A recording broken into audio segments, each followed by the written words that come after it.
السلام علیکم جی. اچھا اتفاق ایسا کہ کل کافی زیادہ بزی تھا اور سوشل میڈیا ٹاک شو پہ پرویز حنظلہ صاحب کے ساتھ بھی نہیں آ سکا. تو وہ تقریباً 6-7 گھنٹے جو تھا نا شام کے وہ کافی زیادہ بزی تھا. تو میرے ساتھ نا ایک صاحب بھی تھے. میں بڑی زبردست بات بتانے لگا. بہت جونیئر ہیں تو بڑی عزت کرتے ہیں, بہت اچھے شخصیت ہیں. اور انہوں نے وہ پی ٹی آئی سے تعلق رکھتے ہیں. تو کبھی کبھی چھوٹی موٹی گپ شپ لگاتے ہیں. تو میں ان کو آگے سے اس موضوع کے اوپر بات نہیں کرتا. اور پی ٹی آئی کے جو لوگ ہیں نا, جو یوتھی ہیں, ان سے بات کرنی بھی نہیں چاہیے. تو وہ اپنے ماں باپ کی اتار کے ہاتھ میں رکھ دینا, یہ تو اپنا حق سمجھتے ہیں, تو پھر دوسرے کی کیا چھوڑیں گے. ان کی تربیت ایسی کی گئی ہے کہ یہ پتہ نہیں کون سا وہ کام کر رہے ہیں کہ کسی کو گالی دینا, چور ڈکیت ڈاکو اور کہہ دینا, یہ تو کوئی مسئلہ ہی نہیں ہے. اچھا بڑی زبردست بات ہے. تو کل شام کو تقریباً ایسا سمجھ لیں کہ 5-1 بجے کا ٹائم تھا. تو پھر ہم اکٹھے ہوئے, پھر رات کو تقریباً 12-12:15 بجے فارغ ہوئے. اس دوران میں نا مختلف یعنی کہ اوقات میں وہ گپ شپ ہم لگاتے رہے. تو زیادہ بات وہی کرتے تھے, تو عمران خان کی خوبیاں بیان کر رہے تھے. اچھا انہوں نے ایسی بات کی کہ مجھے پتہ لگا کہ یار یہ یوتھیا نہیں ہے, اور یہ باقاعدہ عمران خان کا لور ہے, اور اس نے لاجکس دی اور وہ لاجکس ساری ماننے والی تھی. تو میں کوئی ڈھیٹیا دھرم آدمی تو نہیں ہوں کہ یار کسی کی اگر مخالفت کر رہے ہیں تو کسی بنا پہ کر رہے ہیں.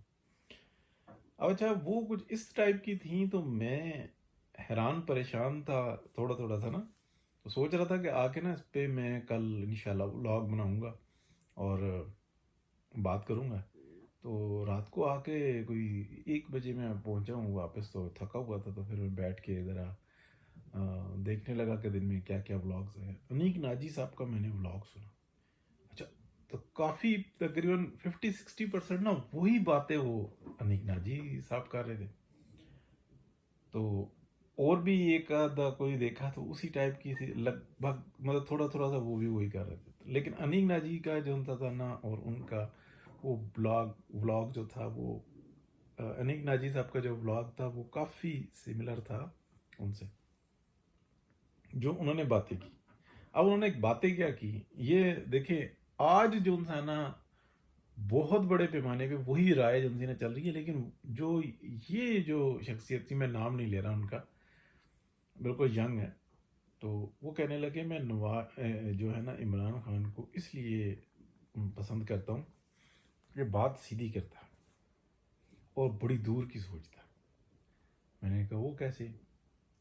تو کیونکہ بات کرنی تھی, بحث نہیں کرنی تھی, کٹھے جو تھے.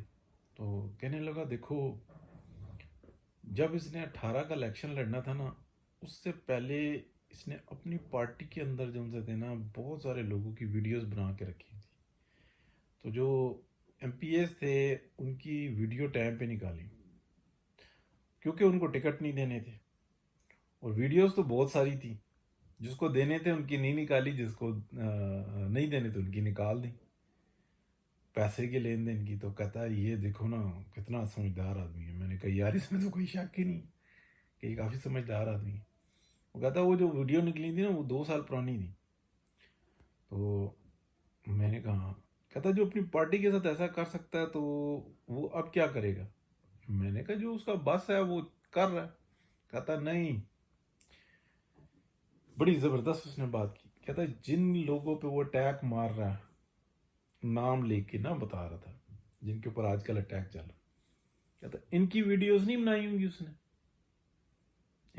ان کی آڈیوز نہیں ہوں گی, آڈیوز میں بول رہا ہوں. وہ کہتا ریکارڈنگ نہیں کی ہوگی, ان کی ویڈیو نہیں بنائی ہوگی. یہ لفظ بولے. میں نے کہا یار تمہاری بات میں دم تو ہے. کہتا جو M N is M P is جو اس کی پارٹی کے ممبر تھے, جو پیسے کی لین دین تھی وہ کس کی تھی. میں نے کہا وہی نہیں کی تھی, ساری کرپشن تھی. بڑی زور کے ہنسا اور اندر سے ہنسا. تو کہتا بندہ ہے نا تیز. میں نے کہا ہاں یہ بات تو میں تمہاری مانتا ہوں اور 100% مانتا ہوں. کہتا ایک اور میں اس بات پہ اس کو نا ہیرو مانتا ہوں. بڑی زبردست اس نے بات کی. کہتا ہے پہلے جو ان سے تھے نا 2 ہی تھے, نمبر لگائے ہوئے تھے. پیپلز پارٹی آتی تھی, پھر نون لیگ آتی تھی, پھر پیپلز پارٹی آتی تھی, ان کا نمبر اس نے ختم کر دیے. تو کہتا ہے وہ پتہ کیا کرتے تھے, پہلے نون لیگ کو جتاتے تھے اسٹیبلشمنٹ کے بارے میں, اور پھر پیپلز پارٹی سے مل جاتے تھے, پھر نون لیگ کو گرواتے تھے, اور پھر پیپلز پارٹی کو جتواتے تھے اور نون لیگ کے ساتھ مل جاتے تھے, پیپلز پارٹی کو وہ کرا. کہتے ہیں یہ بڑے جو ان سے تھے نا, یہ دونوں ڈیلیں ہیں. وہ جب مل جاتے تھے, جب وہ پرامس کر کے وعدہ کر کے لے کے آتا تھا نا, لے کے آتے تھے اسٹیبلشمنٹ وعدہ کر کے نون لیگ کو لے کے آتی تھی یا پیپلز پارٹی کو لے کے آتی تھی, تو یہ تو آگے سے چپ کر جاتے تھے, یہ تو بولتے ہی نہیں تھے. آتا اس کو لائے تھے 10 سال کے لیے, اور پھر وہ جو مطلب جو گالیاں شالیاں تھیں وہ تو پھر ساتھ میں تھی نا. تو اس نے کیا کیا, ان کا پیچھا کیا, اور پھر ان کو کہا کہ میں خطرناک ہو جاؤں گا. تو خطرناک ہوا کہ نہیں ہوا؟ کہتا ہے جو یہ ابھی باتیں کر رہا ہے, کوئی جرت کر سکتا ہے, کوئی سوچ سکتا ہے, کوئی بول سکتا ہے؟ میں نے کہا نا. کہتا ہے یہ دونوں واریاں لیتے رہتے اگلے 50 سال بھی, تو کیا یہ یہاں تک پہنچا سکتے تھے جہاں تک پہنچا دیے؟ کہتا اب مر بھی جائے, اپنا کام ڈال گیا, جھوٹے کو اس کے گھر تک پہنچایا. یہ الفاظ تھے اس کے اوپر, اس پہ بار بار زور دے رہا تھا کہ کمٹمنٹ کر کے کون لے کے آیا. میں نے کہا یار وہ اگلے تو کمٹمنٹ لوٹ مار کی کر کے لے کے آئے تھے, اس نے زیادہ کر لیا. تو کہتا ہے جو کمٹمنٹ کی تھی اس میں تھوڑا کم زیادہ تو ہوئی زیادہ, میں گیا ہاں بہت زیادہ کر گیا. تو کہتا ہے یہ بندہ جو انسان ہے بہت بڑا ہیرو ہے, یہ بات پتہ لگے گی 150 سال بعد ہیرو ہوگا. میں یہ بات سن کر نا سوچ رہا تھا کہ کل ولاگ بناؤں گا, اس کے اوپر میں بات کروں گا. آ جایا ہوں رات سے میں ابھی جب تک جو دیکھ رہا ہوں, یہ ایک اتفاق ہے. تو میں اتفاق کے طور پہ بتا رہا ہوں کہ یہ کل ایسا میرے ساتھ ہوا, کیونکہ تقریباً 6-7 گھنٹے ہم ساتھ میں تھے, تو اسی دوران یہ وہ ڈیولپمنٹ ہوئی ہے, اسی دوران یہ ساری باتیں ہوتی رہی ہیں. تو آپ یہ سمجھ لیں کہ وہ اس بات پر مصر تھا کہ جو ہم ساتھ دے رہے ہیں نا, وہ اس بات سے ساتھ دے رہے ہیں کہ یہ جو مخالفین ہیں ان کے اوپر ڈٹ کے پڑتا. اچھا میں نے اس کو ایک بات کی, میں نے کہا اس نے آ کے اکانومی کو تباہ کر دیا. تو کہتا ہے یہ وہ تو نہ گونگلو ٹپر, تو ان کے تو ریٹ سیٹ کرنے کے لیے نہیں آیا تھا, تو وہ تو خود بات کرتے ہیں. میں نے کہا یار وہ تو خود بتاتا ہے, خود بات کرتا ہے کہ میں تو یہ سیٹ کرنا ہی نہیں آتا. میں کہا یار نعوذ باللہ, یہ جو تم بات کر رہے ہو کیا سمجھ رہے ہو کہ تم گونگلو ٹپر کی بات کیا ہے یہ, یعنی کہ میں نے اس کو اشارتاً بات کی. نعوذ باللہ یہ بات چلی جاتی ہے نبوت کی طرف, نعوذ باللہ. یہ بات سمجھنے کی ٹیکنیکل بات ہے کہ جو نبی ہوتے ہیں وہ ماہر معاشیات نہیں ہوتے, نعوذ باللہ.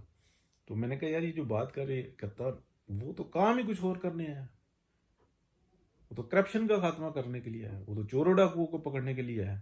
کہتا یہ جو دونوں پارٹیاں نمبر لگائے ہوئے تھے, تو یہ تو کرتے تھے نا کہ ایک دوسرے کی ٹانگیں کھینچتے تھے. تو کہتا اس کی کھینچی ہے نا, اب یہ گھر تک چھوڑ کے آئے گا, مر بھی جائے تو کوئی مسئلہ نہیں. تو بات کو شارٹ کرتے ہیں جی. اتنی مجھے اس بندے کے اندر یہ مطلب اس کی اچھی بات لگی کہ اس نے جس بنیاد کے اوپر عمران خان کا ساتھ دے رہا ہے وہ بہت زبردست ہے.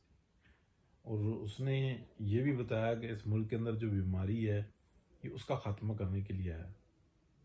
اور وہ یہ بھی کہہ رہا تھا کہ ہاں یہ کرپٹ بھی ہے, یہ اس نے جو کچھ بھی کیا ہے, لیکن وہ یہ بھی اس پر مصر تھا کہ پیپلز پارٹی اور نون لیگ بھی کرپٹ ہے. وہ یہ کہتا تھا. میں نے کہا نہیں, نون لیگ کا کوئی ثبوت نہیں ہے. کہتا جی دیکھیں کہ دونوں ایک دوسرے کو چور کہتے ہیں, پیپلز پارٹی اور نون لیگ دونوں ایک دوسرے کو چور کہتے ہیں. میں نے زیادہ بحث نہیں کی اس بات پہ, کیونکہ وہ جو بات کر رہا تھا نا وہ اس سے بہت بڑی کر رہا تھا, بہت بڑی کر رہا تھا. کہتا ہے جو اس نے اندر سے نکال دیا نا معاملہ، یہ کوئی سوچ بھی نہیں سکتا تھا.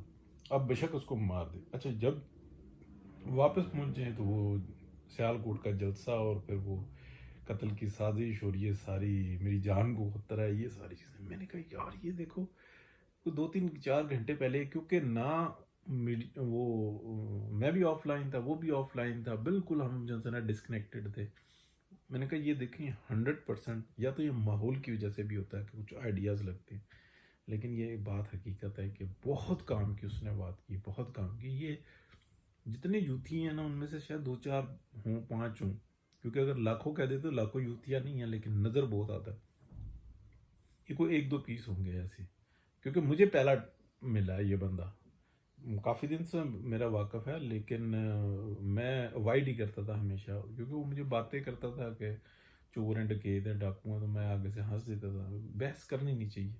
تو اس نے جو کام کی بات کی وہ میں نے آپ کے ساتھ شیئر کی. بہت شکریہ جی. اللہ پاک بہتری کا معاملہ کرے، اس میں کوئی شک نہیں. اب یہ میں اپنا تجزیہ دے رہا ہوں کہ جو اس نے بات کی اس سے مجھے بڑی امید نظر آئی کہ پیپلز پارٹی اور نون لیگ اگر یہ مستقبل میں بھی چلتے ہیں، اگر 2 پارٹی سسٹم برطانیہ میں ہے، امریکہ میں ہے، دنیا کے دیگر ممالک میں ہے، کوئی مسئلہ نہیں ہوتا 2 پارٹی سسٹم. 2 پارٹی سسٹم کا مطلب یہ نہیں ہوتا کہ امریکہ میں تیسری پارٹی بن ہی نہیں سکتی، برطانیہ میں بن ہی نہیں سکتی. 2 پارٹی نظام چل رہا ہوتا، تیسری پارٹی جب چاہیں. بہت ساری پارٹی ہیں لیکن اقتدار میں 2 پارٹیاں رہ رہی ہوتی ہیں، مین فوکس وہ ہوتی ہیں. تو چلتی رہیں تو چلتی رہیں، لیکن جس جگہ تک اس نے پہنچایا بہت سارا معاملہ کھول دیا. جو کام اچھا ہے، جو بات اچھی ہے، بے شک نیگیٹیوٹی کی وجہ سے ہے یا وہ پلان طریقے سے ہے، آئی ڈونٹ نو. تو بہت شکریہ جی. اجازت چاہتا ہوں، مجھے بات بہت اچھی لگی. اللہ پاک بہتری کا معاملہ کرے.